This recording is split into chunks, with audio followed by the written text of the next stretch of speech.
Welcome to the Rave Waves Eyes on the Book Show, and welcome to 2023. January often focuses on resolutions and promises. Hopefully you made yours and plan to keep them. I'm Rox Berkey, broadcasting live from Austin, Texas. Today's show is being sponsored by RRBC's 30-day blogging challenge. There are some great bloggers participating in this challenge, so if you haven't dropped in to support them, boy, you are missing out. If you'd like to know how to get your own commercial to air during one of our shows, just visit the Rave Waves tab on the RRBC website for info. It's a fantastic way to promote your books. Joining us today from Groskenberg, Germany is Pat GARCIA, author of Janie B, along with several other titles. She's also the chief writer of the RRBC Pipeline magazine, a member of the exclusive RISA organization, and a lifetime member of RRBC. Listeners, if you have any questions or comments for Pat, I will be opening the floor up for those questions or comments throughout the show. Your mics will remain muted until that time. I ask that you please give me a little wave of your hand if you'd like to be recognized. At that time, I'll ask you to unmute your mic. You may also access the chat function located at the bottom of your screen to type your questions or comments to us. Pat, thank you for joining us. We are so looking forward to learning more about you and your book. Thank you. So let's jump right in. Please tell us, how did you come up with the idea of Janie B? She was a character, and I have been carrying her around for quite a while. I usually, whenever I meet a new character, I immediately write down the description and try to get a feel for them. And Janie B was a character that was within me, and that's how I came upon Janie B. Well, I'll tell you, she is very interesting, and she endures an absolutely horrific experience and yet is spared. Have you known someone who has experienced the terror depicted in this short story? I do know a couple of women that have been abused, and one was a Filipino woman from the Philippines. So I do know women that have been abused. I don't usually close my eyes to women that are abused, and I do listen. I do sometimes listen when they want me to.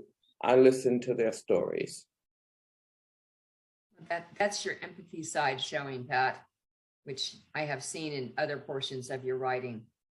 For some, this story could be triggering and even difficult to read.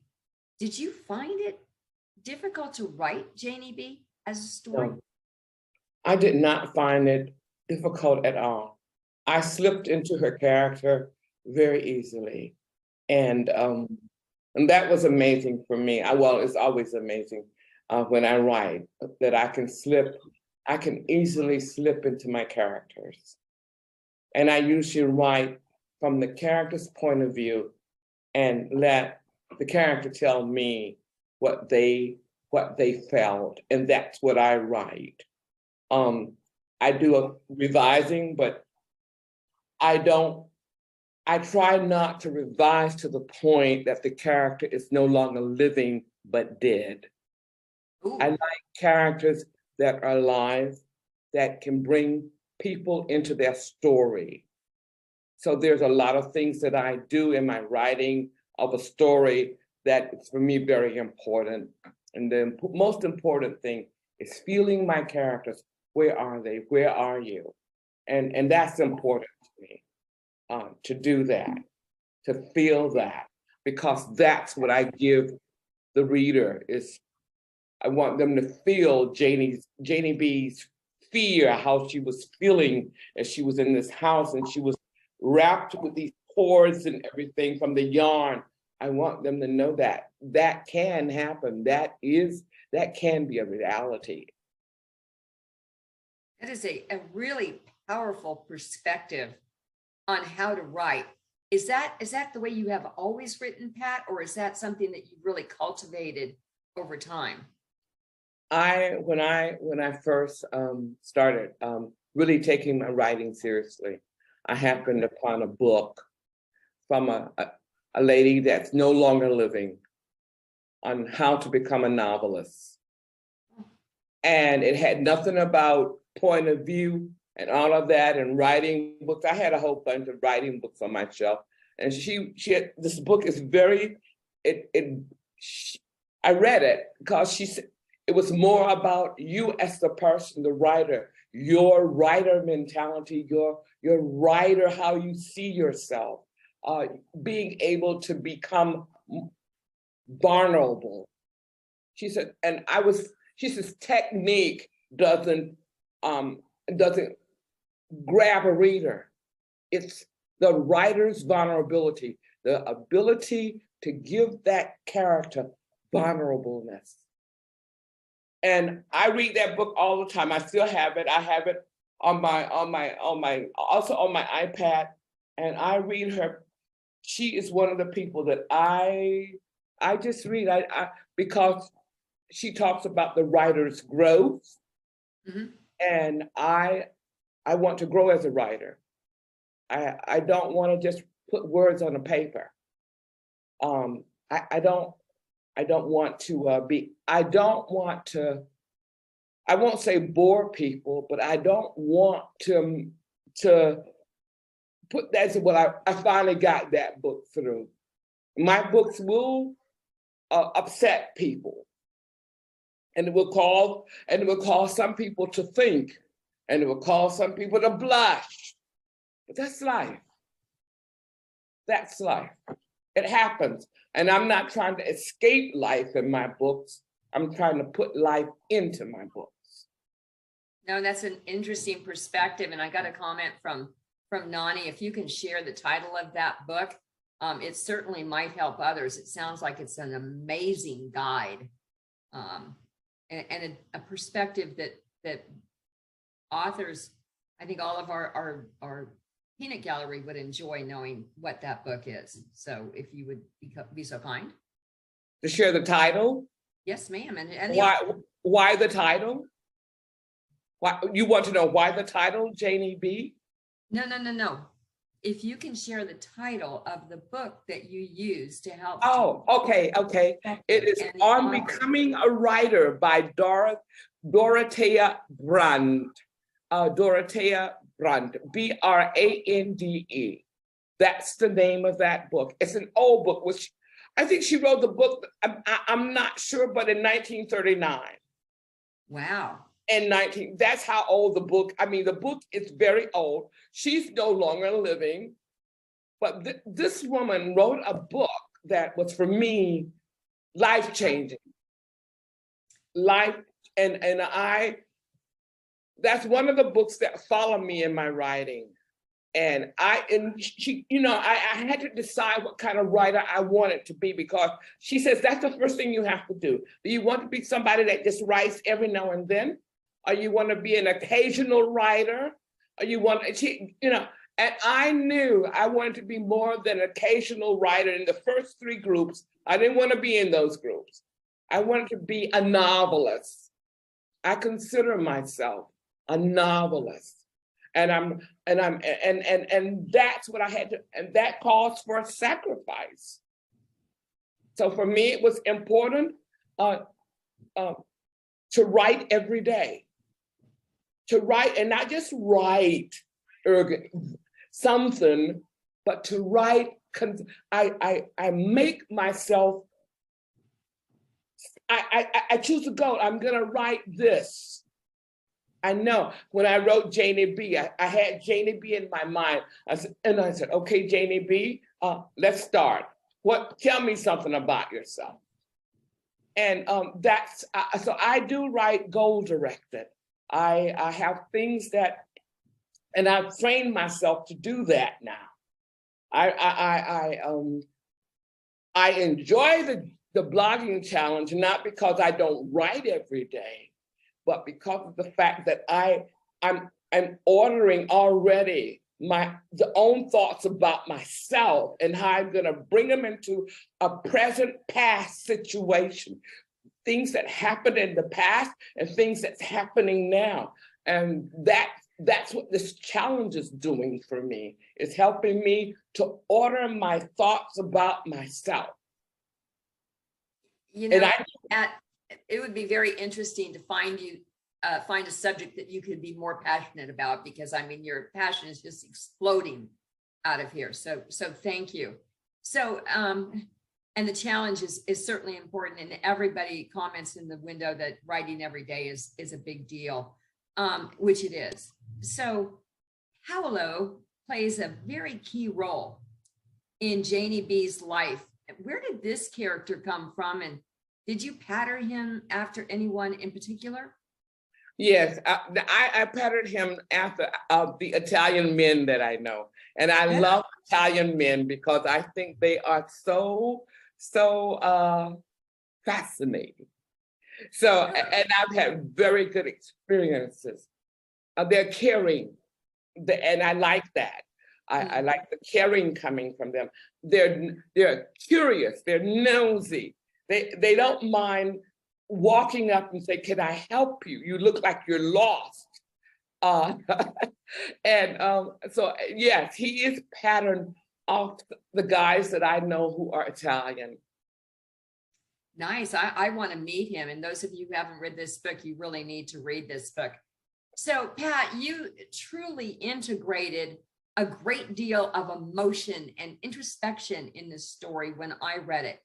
What are you hoping that readers will take away from your story?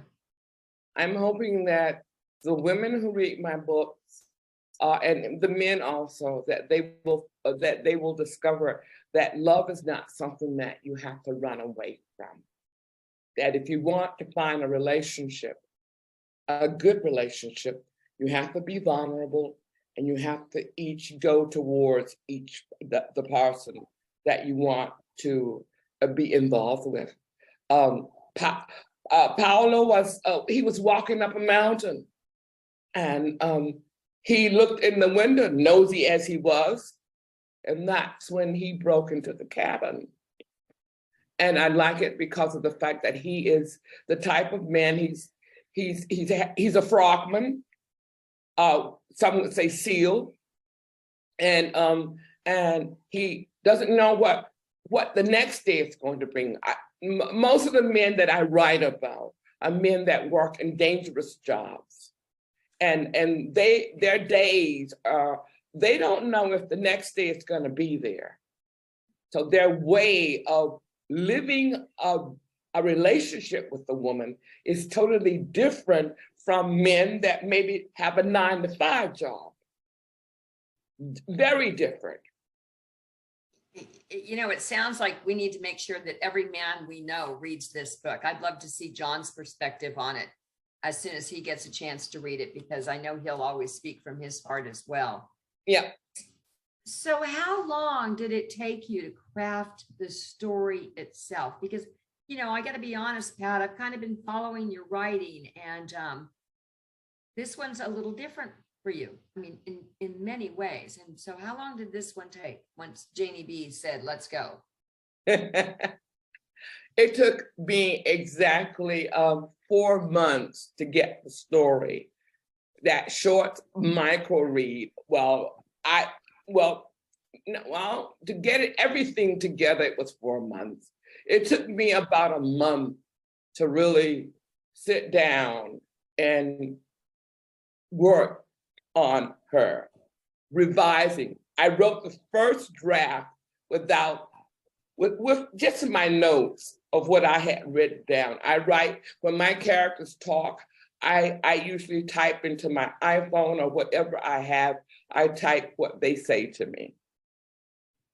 And then when I began to work on the story, I really work on it. But this is gonna be this way or that way.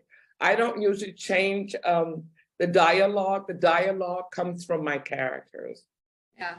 I want it to be real dialogue. I want, because I write adult books. I want adults to relate to it. Sure. And so the dialogue has to be real, and the actions have to be real. And I don't shy away from actions. I write crazy. I'm glad I got editors and everything that they said, 1 minute now. Oh, what do you mean by that? And I rely a lot upon, when I'm writing, I rely upon my editors to say, Patty, hold it, come back, because I know how wild my mind is. Yeah, yeah. And so putting this story together and having the powerful dialogue that you have and the descriptions that are very vivid, did you consider optional endings, or was this ending always the one you intended? That was the one I intended. Okay. That was the one I intended. I wanted to end the book with her being free from fear, being willing to face fear. Well, that's better. I wanted Janie B to realize that she couldn't run away from fear. She had to face it. And she faces it with Paulo. She faces that fear. And she realizes now that there's something stronger within her, that she's stronger than she thought. And he helps her through each step. So when it ends, I want it to end with them, he picks out of her wedding dress, and he picks red, victory. I wanted that red. She's a big woman, and she would have never chosen to choose red as a wedding dress, but he chose the wedding dress because he wanted to show her how beautiful she really was and how victorious she really was.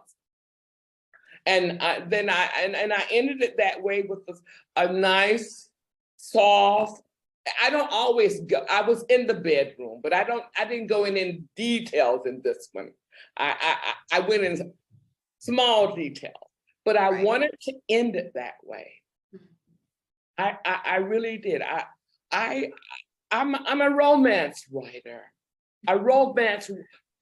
I don't see how people can write romance without going into the bedroom. Well, then I want to know what kind of love that they have. Because if you're gonna write about romance, sometime or another it's gonna go into the bedroom. Yeah, that's my personal opinion. I love that. I just love that. You are so right. How are you gonna have love if you don't go into the? Well, then there is the den. I'm only teasing. But that's do we need to hear a story about the den now? Is that what I'm hearing? Pardon me? So if we need to hear a story about the den now, I was like, well, totally off track, but sure. Well, all I'm going to say is that Janie B ended the way I wanted it to end. And I wanted it to end with her being loved by her husband. That was for me important because I have strong feelings about, for me, about sexual intimacy. I personally believe sexual intimacy belongs in the marriage. So whenever I have intimacy, I will have intimacy between a married couple. And she's so happy, and he's worn out, but she's so happy that she can't let him go. That's why she's kissing him on the back. And he wakes up tired, saying, why can't you sleep, JB? And that shows me that a couple is not afraid to express love, and it's in a loving way. I think that's for me very, very important, that love be, that sexual intimacy is in my books. And I hope not, I probably won't ever shy away from that. I'm not in here to just, I'm not a writer just to be selling books. I love to sell books if my books are sold, but I'm a writer that writes from my truth about how I see life. And I learned that from this book on becoming a writer. How do I see? I'm writing from my vision. I'm not writing from the vision of my readers. And I hope that the readers that I have, that they will, and the readers that I gain, that they will understand, hey, this is different. I don't want to be like everybody else. I never want to. I've learned that now. I learned that in college when I flunked out. And I realized that I had to pull away from the crowd to be what I really wanted to be. So that's an interesting statement, Pat, in relationship to Janie B, to be honest with you, because she could have taken a very different stance on her trauma and not seen the light of what was illustrated at the end. And exactly. So another powerful perspective on this particular book, especially in such a condensed storyline. So out of all your books, because you have several, and you have lots of short stories that I have come across in different places, you know, where would you rate Janie B as far as, you know, rank order for your published work so far? I really don't know. I'm very honest with you. Because when I start out writing a new story, I never think about ranking. I never think about order or how good I want it to be. I'm more concerned about how real I want it to be. Yeah, there's a really great comment in the window. I mean, there's several, but there's one really great one that just popped out at me that says, Pat, there is no way you can be like anybody else. You are unique and a treasure. So Patty, that was a great comment. Thank you so much for adding that in. And then we have Karen, you know, with an amen. Patty, you are obviously among people who care about you. And your review, John posted his review in the window, and it really does illustrate, John, that you read the detail of this book and it really took a lot away from it. Thank you, John. Before we kind of shift the conversation, do we have any quick questions for Patty on this particular story? Because then I'm going to shift and go into a little bit different direction with her. Anybody want to?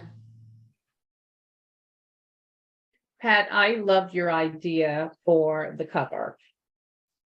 I do. I love the dress.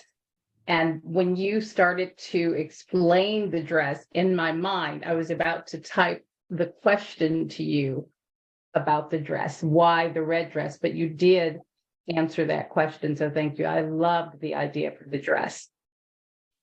I love the cover, and all of the people that have read the book that know me, I mean, my family and my friends, the first thing they say is, that's a cover. It is a cover. And who created that cover for you, Pat? Four Wheels. Four Wheels creates my covers.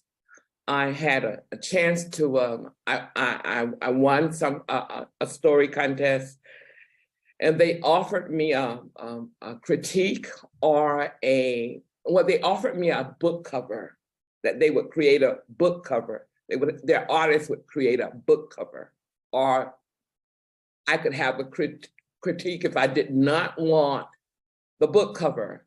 And I immediately I wrote them back and said, I don't want a book cover. I already have someone, because I feel like that's where I am.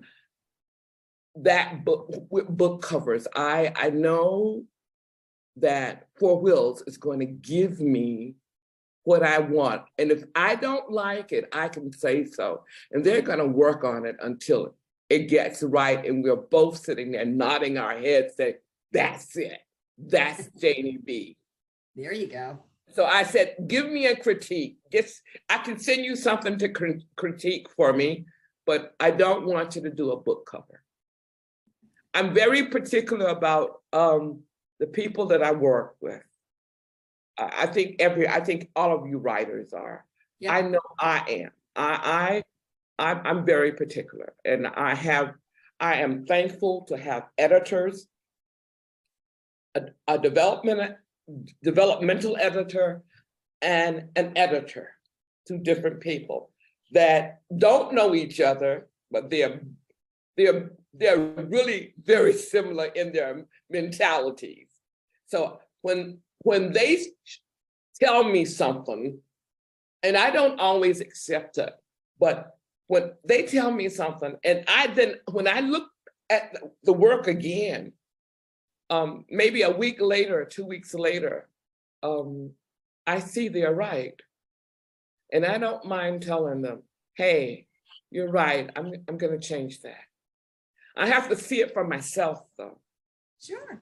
And so that's the way I write. And I think my editors know that. They will tell me what they think. Sure. And then they wait to see if I'm Pat, gonna I don't want to cut you off, but I think that you may have left everyone a little confused about the book cover and the critique. I think Pat is saying that someone else offered her a critique and a cover, and she chose the critique because Four Wheels does her covers. Yeah, right. I got That's that. exactly what I'm saying. Okay. And you know, I think that's powerful. It is a very, very powerful cover. So Pat, to kind of shift just a little bit, I know that you're an avid reader. So what types of stories do you enjoy the most? Is there a specific genre that you really gravitate towards, or does anything work from a reading perspective? Almost everything works. I gravitate towards a lot of nonfiction. Okay. I love reading nonfiction. I read nonfiction every morning. That's my, before I began with fiction, I read nonfiction. I enjoy reading, there's two books that I have. I use them every now and then. They're reflection books. One is from Patty, and the other one is from John, Fioravanti. Both are nonfiction. And I like reading nonfiction because I can learn from nonfiction. I can hear the fiction talking to me, or the nonfiction, and I'm learning about myself, especially now with John's reflection book and Patty's. I'm examining myself, and I do a lot of that self-examination. I examine myself. I want to see me not from what I feel inside, but from what other people are saying, how they feel inside. Yeah. No, and that's a really great point. So I know you read first thing in the morning. Now we know you read nonfiction, kind of centers you. So what do you do in your spare time? Do you have spare time? Oh yes, I take spare time. I take time to go to the friseur, to my hairdresser. Tomorrow I'm gonna take a break and take my girlfriend, one of my besties, to dinner because of the fact that she had a birthday. And I'm taking her to dinner. I have spare time. I look at a good film. Whenever there's a good film, I have Prime and Netflix, but I only look at good films. I'm sorry, there's a lot of films that I shake my head and say, no, thank you. I don't need that in my spirit, and I don't look at them. But I do look at good films. And I read a lot of books from fiction, from the club, and from other people. I have my favorite writers that are outside of the club, and favorite writers that are inside the club. And so it's interesting that Marion commented on your blog, because your blog has been very fascinating and really shows your vulnerability and provides a window into your daily life. And I think that was well stated, Marion. And it's a good kind of thing for, go follow the blog tour when you have time, comment if you want, if at the very least read them, because they are very, very interesting. So, I know that you're a very proud lifetime member of RRBC. And as I stated in the intro, you've earned the right to be in the RISA organization. So what brought you to RRBC and how long have you been here? Mickey Peloso, she was the first person that told me about RRBC. She's, I don't know if she's still in the club, but she was the first person that told me about it. And the second person that I met in RRBC was John Fioravanti. And I was following his blog because he was writing his science fiction stories, and he had NANI in them, And I was fascinated by the fact that she didn't know where she was going to end up. All of a sudden, they was in another place in time, and I started following his blog, and then my husband got sick. And I just dropped out of sight. I kept my membership, but I dropped out of sight. I made a conscious decision that he was my most important project. And I took care of him. And he died in my living room. He took his last breath in our living room, because his bed was in the living room, and I was right there. So it was for me, then a fact of my membership came back up again, and I wanted to renew it. So I renewed my membership, and I sent it the wrong way. And Paula sent me a letter saying, and then I said, well, that cannot be. I didn't even think that things had changed in the 4 years, in the years that I had not participated. So I'm saying, well, that cannot be. So I wrote John Fioravanti. I said, hi, John, here's Pat. And I don't understand. I paid my money, but it's not there. And John looked, he checked it out for me, and he wrote me back, and he said, Pat, you paid it, but that you got to get that money back, and then you got to go and pay it in this account. I said, oh, okay. And poor Paula, I think she thought I was she didn't know. She said, this is a scatterbrain right now. No, she did not. No, she did not. But she stuck with me until she got the money. I think I transferred it at least twice or 3 times before she finally got the money. And she wrote me and she said, we got it. I said, great. And she happened to mention on that day, she says, we're having, it was one of the shows from Rave. And she said, and I said, okay. And she said, why don't you stop by? It was really a suggestion. So you could just check in if you want to. I said, okay. And I got the Zoom invitation like everybody else. And I was sitting in my living room, and I just sneaked in after the show had started. Didn't know that NANI had met, and I had noticed that I was in the room.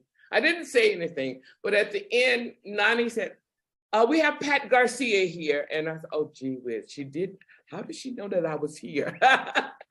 In other words, that's how I got back into the club, get active. And I can honestly say RRBC has been really instrumental in helping me to find myself into the writing world the way I want to find myself. And awesome statement. That is a really powerful statement. I think several people on here are nodding, going, yep, understand. I feel it. So if you could influence, okay, here's your chance. The spotlight's on you, ma'am. If you could influence another storyteller, what advice would you give them? I have 2 or 3 storytellers that follow me on different blogs and on my 2 blogs. And I always tell them, I've invited them. I said, you know, what you're lacking right now is direction. You need someone, it's just like writing is like a fence. If you don't put a fence around what you have, it just flows over anywhere, anyway.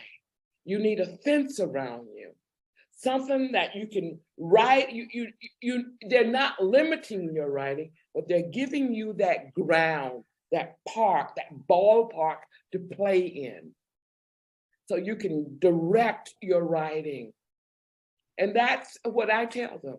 And I say, and if you want to join, please do. And mention my name. But I think today, they haven't yet joined, but they know. I don't hide RRBC when I'm in my other groups. I don't deny that I have this fence that's kind of like a shelter, a ballpark, where I can stand at the base and hit my ball and see where it goes. I like that. I like that. Good imagery. So what's next? What story's coming out of you next, Pat? I have a short story that's just finished again, and it's going to be coming out between the end of January and the first week of February. Nice. But I'm telling you right now, I'm in the blogging championship.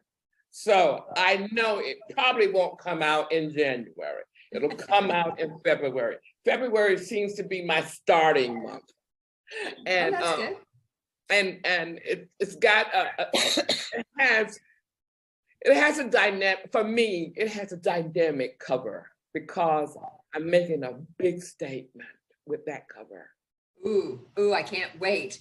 And you're bringing out in the month of love. Now I really can't wait, Pat. That's way too good.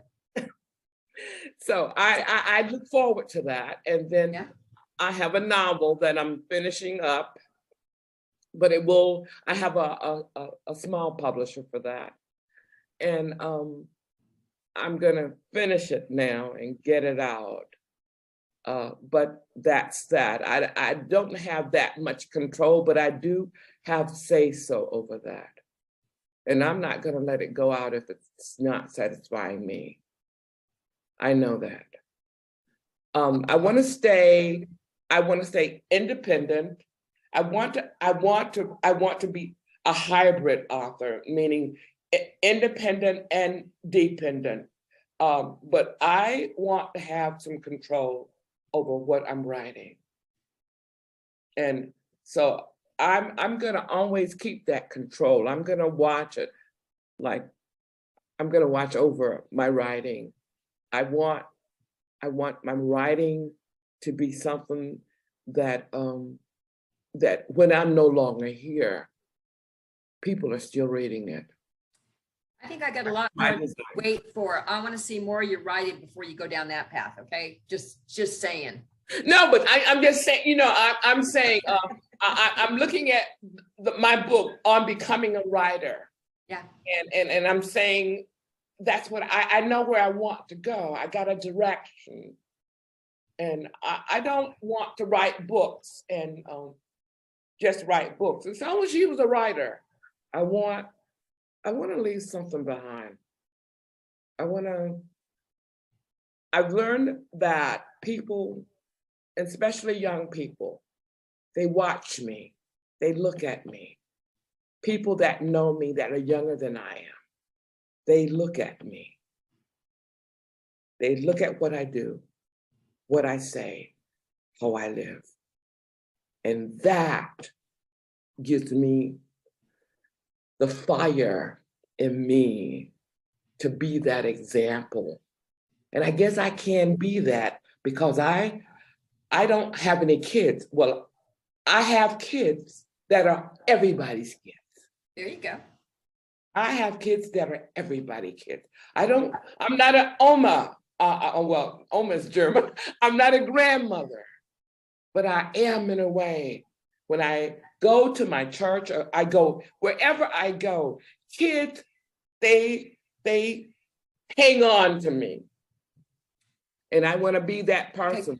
You're more like a godmother, Pat, in that regard. I think that's a very powerful thing. So, I want to reach out one more time to the Peanut Gallery. Does anyone want to ask Pat any questions or get some secrets revealed here, because she is ready to share her wisdom. I feel it. Well, Pat, what's the title of your upcoming book that we should see in February? I was going to keep that as a nice little secret. Oh, okay. That's fine. But I can tell you that the name of the main character is very unusual. She's a doll. Can you give us that or no? Her name is Nadu. Nadu. Yeah. Why Nadu? Where does Nadu come from? Well, it comes from Nadine Dorothy. Oh. And I took the Na and the Dorothy. Her really name is Nadine Dorothy Lawrence, but everybody calls her Nadu. Oh, that's unique. Thank you, Pat. You're welcome. That's terrific. And I mean, the comments are wonderful in here, Pat. Yvette just loves your energy and is so happy that you've rejoined the club and been so very, very active, and especially on the magazine. I mean, you've been just amazing. Well, Yvette, I enjoy your reading and writing, and I really enjoy reading your blog. I sometimes get frustrated because I can't leave a comment with my name on it. And I enjoy the pipeline. I will tell anyone, if you got 8 hours, well, you don't even need 8 hours to write or do something for the pipeline. That has helped me tremendously. And I really mean that. I've grown in my writing. It's a really good point. The pipeline does accept, writings from various members of the club. Karen, right? You certainly are a big participant there as well. Karen is the editor of the pipeline. I know. Yep. Karen, can you hear us? She's muted. There she goes. Well, here I am. There she goes. I still don't have these buttons straight.